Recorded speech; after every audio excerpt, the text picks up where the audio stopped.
Alors moi, je vais vous parler d'optimisation front-end pour les fontes. Donc je suis Anthony, je travaille à Fastorize. David a présenté Fastorize tout à l'heure. Globalement, un service d'optimisation front-end qui va être dans le SaaS et qui va optimiser vos pages web en réécrivant la page pour activer, mettre en place toutes les optimisations front-end qu'on a l'habitude de voir dans la web perf. Ce que je vais vous expliquer aujourd'hui, c'est principalement ce qui est aujourd'hui donné par ces deux gourous qui sont Bremstein et Zach Lisserman, qui sont donc les deux gourous de la fonte. Je vous ai donné leur nom, si vous voulez les suivre sur Twitter, c'est eux qui font le plus d'études sur le sujet. Mais mon étude, elle est basée sur leur travail et elle est aussi basée sur une étude qu'on a fait à Fastorize sur les stats qu'on avait sur nos clients par rapport à l'utilisation de leur. J'ai repris les stats de HTTP Archive qui sont là celles qui datent jusqu'à avril. Et on voit que globalement, en termes d'usage de fonte, on est autour de 3 fontes par site web avec en moyenne 100 kilobytes transférés uniquement pour les fontes. Et on a en moyenne 67% des sites qui utilisent les fontes sur le top Alexa 1000. J'ai regardé nos stats chez Fastorize. On a pris comme indicateur le nombre de fontes qui sont utilisées sur des gros sites qui sont branchés chez nous, le nombre de fontes qui sont réellement chargées sur la home, la taille qui est chargée sur la home et le type de chargement qui sont effectués et aussi l'usage ou pas du WOF2.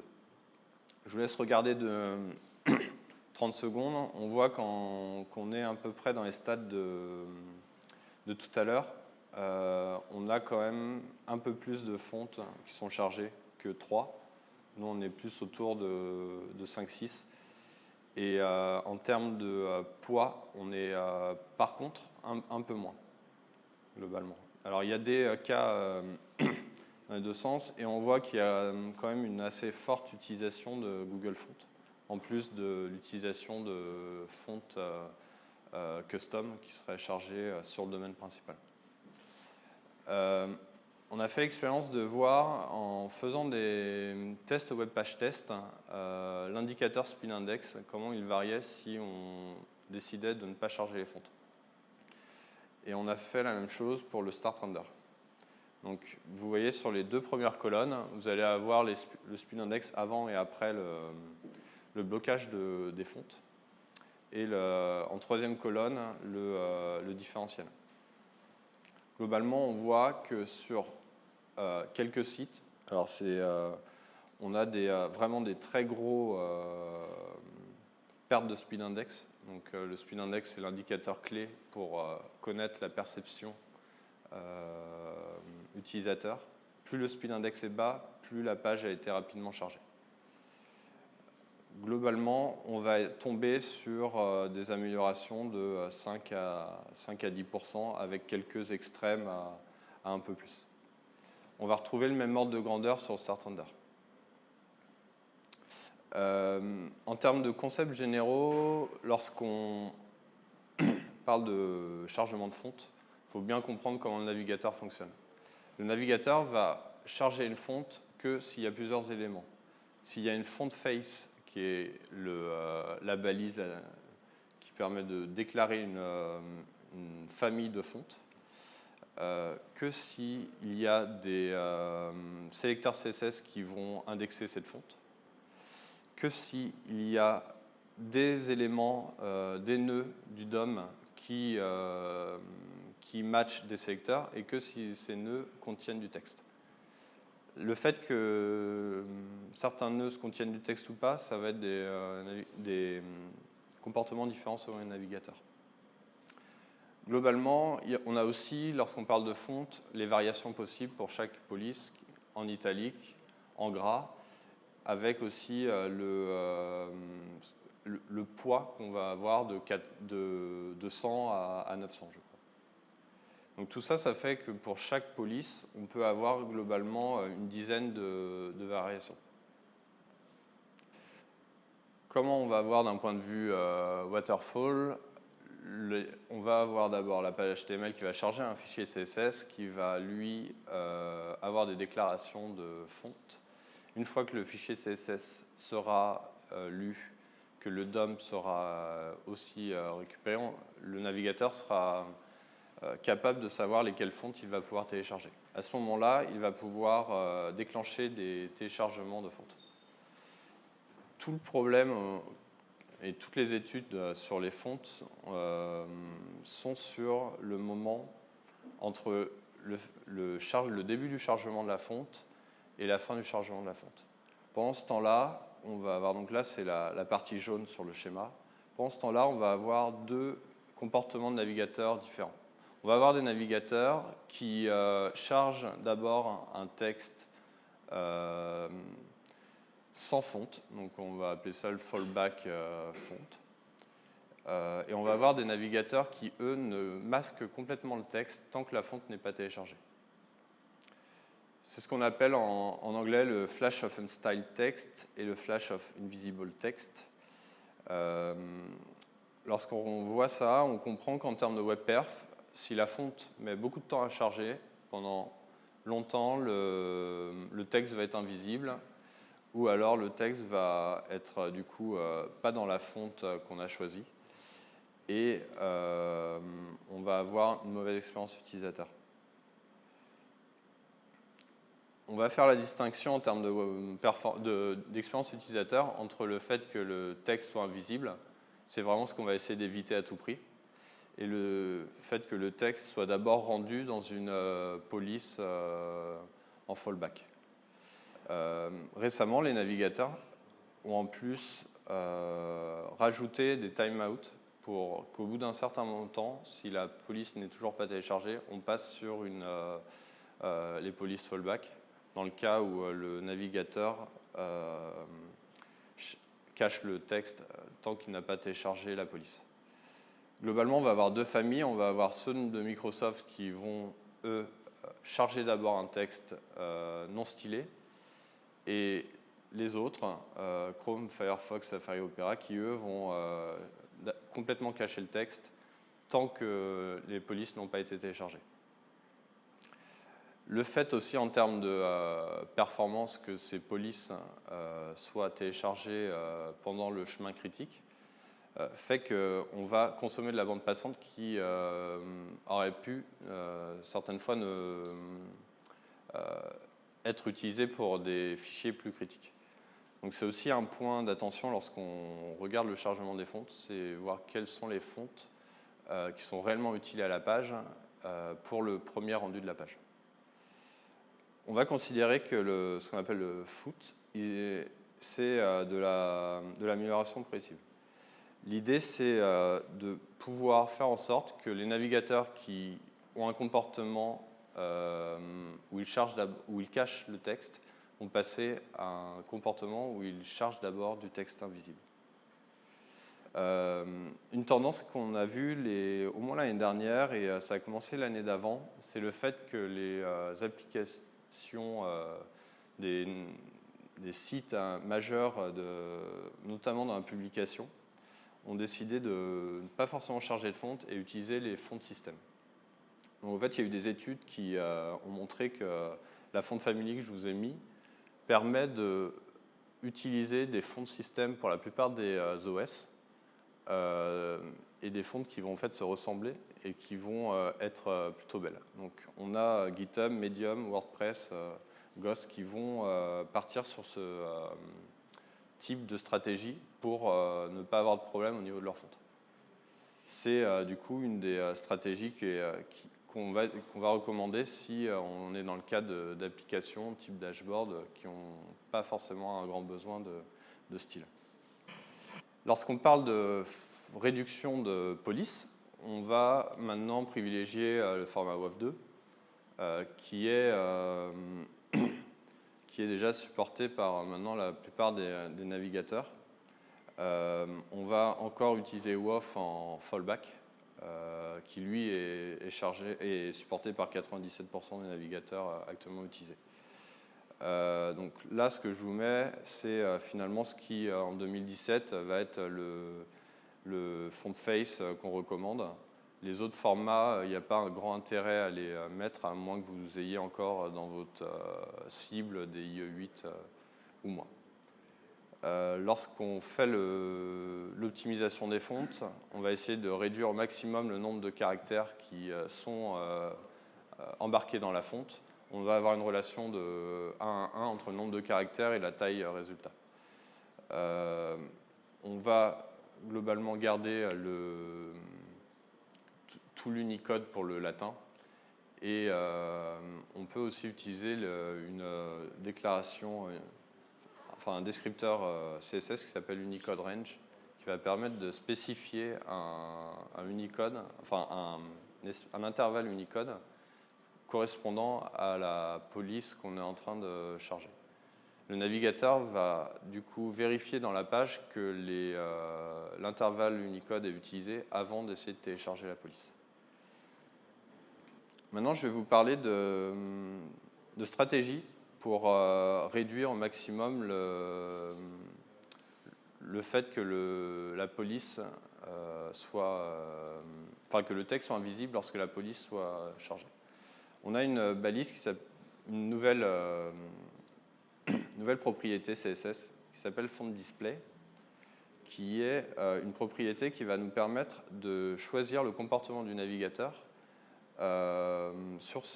pendant le temps où les polices sont en train d'être téléchargées. On va avoir un premier mode qui va être le mode bloc, où la police, où le texte va être invisible lorsque la police va être chargée. C'est équivalent du faute. On va avoir quelque chose qu'on va privilégier, le swap, qui va nous permettre du coup de passer de la balise qui va nous permettre de passer du texte fallback au texte avec la fonte. C'est ce qu'on va privilégier parce que c'est ce qu'on va rechercher en termes d'expérience utilisateur. On va avoir aussi le fallback qui, lui, va être l'équivalent du swap, mais avec en plus un timeout.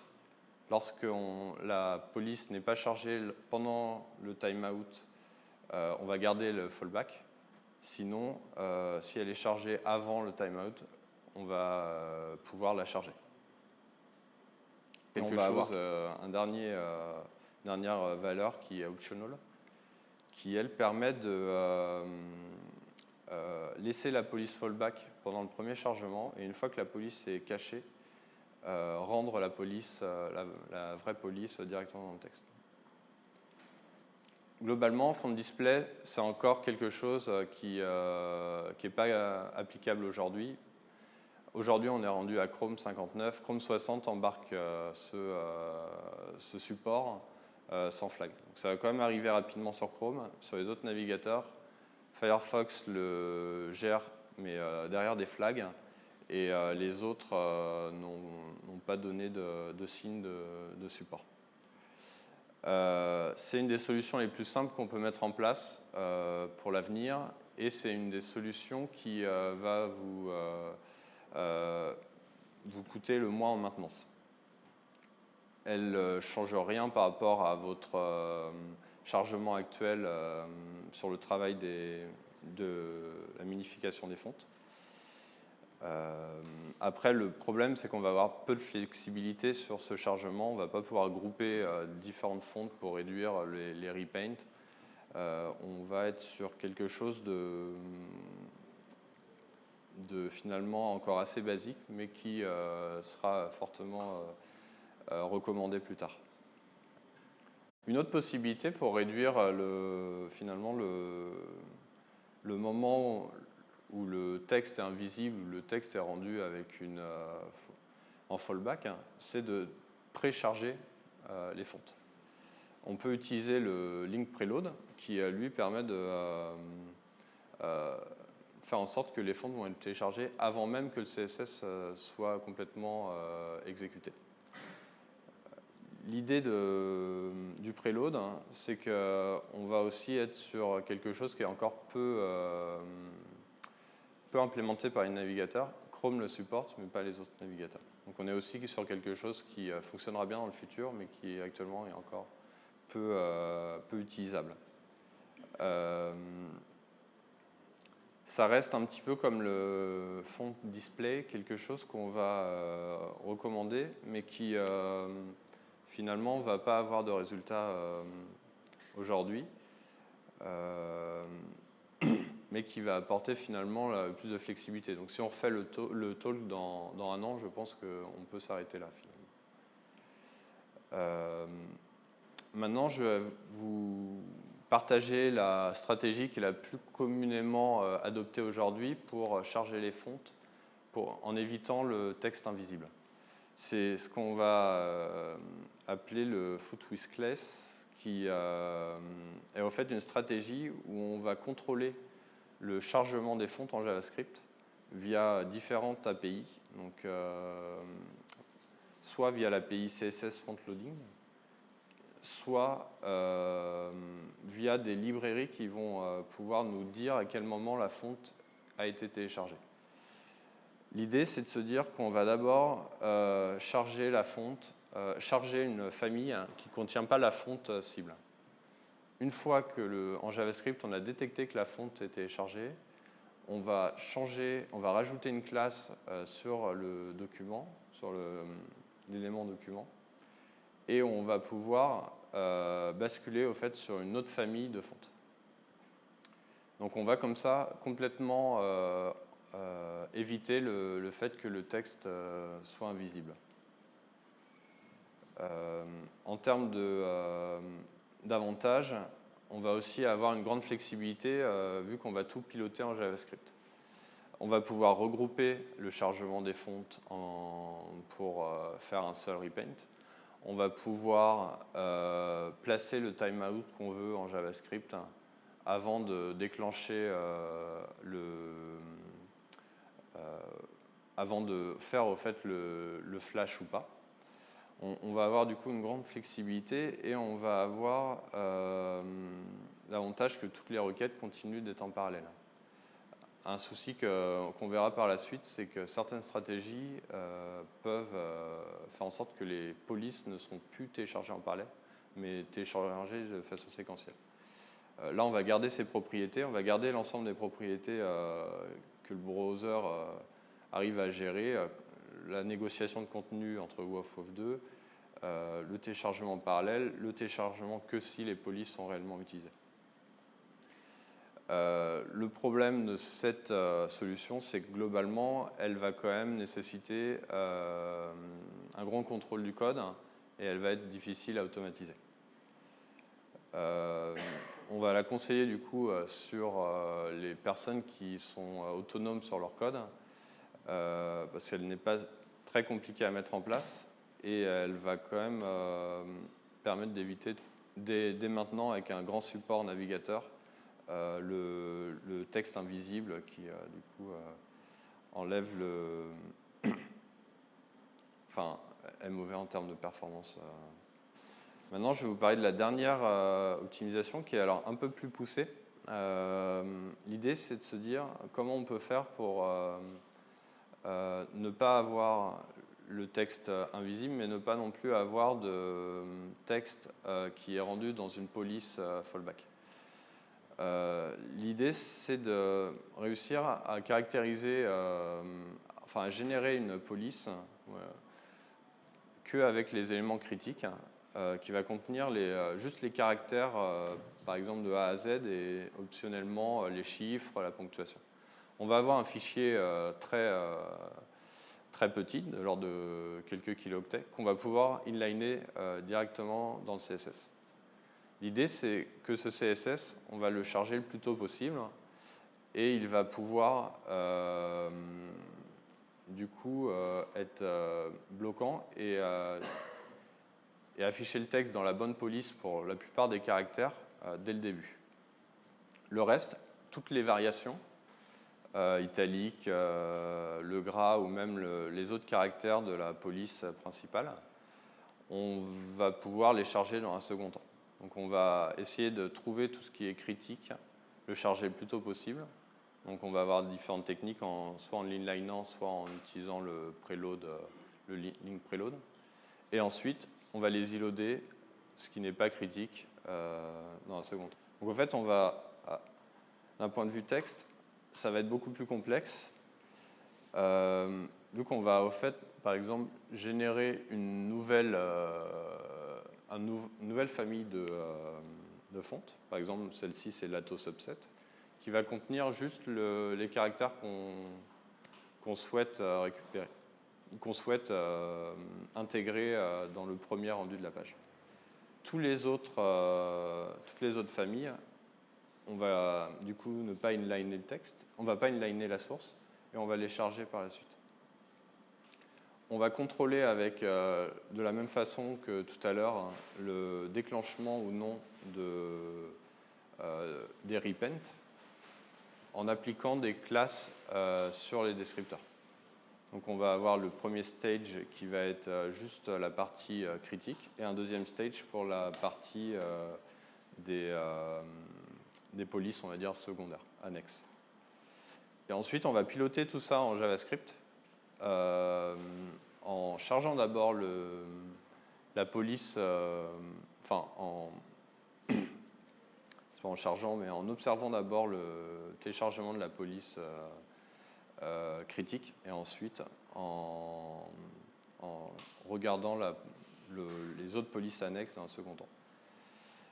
Et puis ensuite, on va aussi pouvoir gérer le cache en sauvegardant dans le session storage si les polices ont été déjà chargées ou pas. Alors ça, c'est un peu la stratégie ultime d'un point de vue performance, parce qu'on va ni avoir de flash de texte invisible, ni avoir de flash de texte non stylé. Par contre, on voit qu'en termes de maintenance et en termes de complexité, on est à un niveau assez élevé. On va tirer aussi parti avec cette stratégie de ce qu'on appelle le font synthesizing, qui permet de recréer au fait l'italique et le bold à partir de la fonte normale. Donc ça, c'est une technique qui va donner les meilleurs résultats en termes de webperf. Après, elle reste compliquée à mettre en place. Je vais couvrir une dernière chose qu'on a pu voir, notamment chez certains de nos clients, c'est le fait de inliner toutes les fontes directement dans le CSS. Nous, on le déconseille. Donc l'idée, c'est avec cette technique de pouvoir éviter tout flash. Par contre, on va perdre beaucoup de bénéfices que le navigateur nous donne. On va perdre le chargement en parallèle, puisque tout est finalement stocké dans le fichier CSS, et du coup, tout a été téléchargé dans une seule requête. On va perdre la négociation de contenu. Donc généralement, dans ce cas-là, l'inlining est fait sur une police WAF. On ne va pas pouvoir utiliser la police WAF2. Et on va globalement perdre aussi le caching, ou alors il faut en plus rajouter une stratégie de caching pour ne jamais retélécharger cette faute. En termes de robustness, on a l'avantage qu'on n'a pas de nouvelles requêtes à faire pour télécharger les fontes. Mais bon, globalement, ça ne va pas être un pattern qu'on va conseiller, parce que ça va bloquer au fait le début du rendu tant que le CSS n'est pas complètement analysé. Voilà. En termes de conclusion, je rappelle que les polices, c'est une amélioration de la page. Il faut le voir comme ça, et du coup, on peut à ce moment-là prendre des stratégies qui vont charger du texte non stylé par défaut. Ce texte non stylé, il est customisable. On peut changer la taille du texte ou utiliser des fontes système pour avoir finalement une bonne première expérience navigateur. Le comportement par défaut des navigateurs, alors pas forcément Microsoft, mais plutôt les autres, va vraiment être négatif en termes de performance web. En termes d'expérience utilisateur, on n'aura pas de flash dans le comportement par défaut, mais on aura du texte manquant pendant au moins 3 secondes sur les navigateurs récents. On va considérer que le fait de charger la police d'abord non stylée, puis ensuite charger la police stylée quand, enfin charger le texte, restyler le texte va être quelque chose d'une amélioration progressive de la page. Si je devais vous donner un conseil, c'est si vous voulez faire simple, rajoutez déjà le fond de display et le preload dans votre CSS et dans votre code HTML pour être compatible pour les navigateurs pour la suite. Si vous voulez maintenant améliorer votre chargement dès aujourd'hui, il faut plutôt partir sur la stratégie 3 qui est de contrôler le chargement, observer le chargement des fontes en JavaScript et ensuite changer les classes du document pour charger la fonte, enfin exécuter la fonte lorsqu'on le veut. Voilà. Je vous remercie.